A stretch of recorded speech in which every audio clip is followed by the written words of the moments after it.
At least 2 people recovering after they were injured by massive waves on the Oregon coast this weekend. And this after 2 people were swept out to sea on the southern Oregon coast.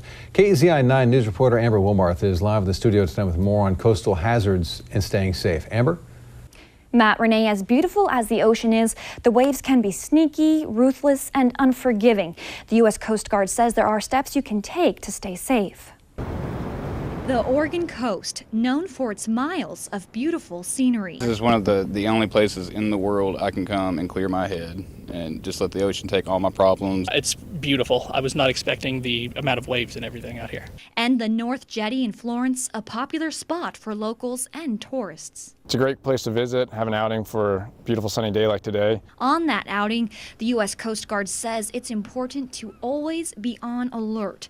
Signs along the beach warning visitors about hazards. Just always pay attention to what the weather's doing, the ocean's doing if that's what you're visiting. Members of the U.S. Coast Guard say even though conditions can look calm, larger waves or sneaker waves can come ashore and catch you unexpectedly. Walking on the beach, make sure you have a partner with you, a buddy. It's always good to let people know where you're going if you're going out swimming. Daniel Nielsen, a member with the Coast Guard for nearly 16 years, says it's also important to watch your step.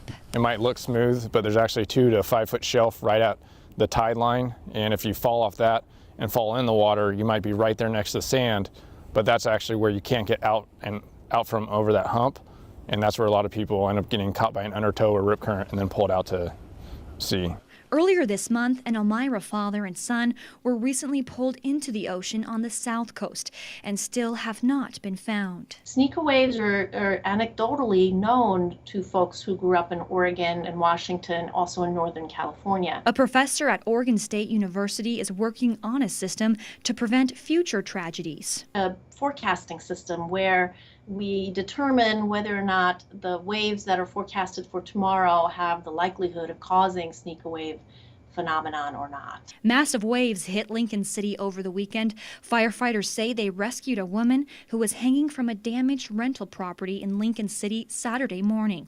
Another woman hit by a wave on the same beach broke her ankle, once again reminding beachgoers in Florence of the dangers. I don't underestimate the ocean. It's way bigger than I am. I'm coming into its yard, so I want to be respectful and cautious. And again, the Coast Guard also wants to say that you should keep an eye on not only the waves, but the ocean itself because the tide changes throughout the day. Live in the studio, Amber Wilmarth, KEZI 9 News.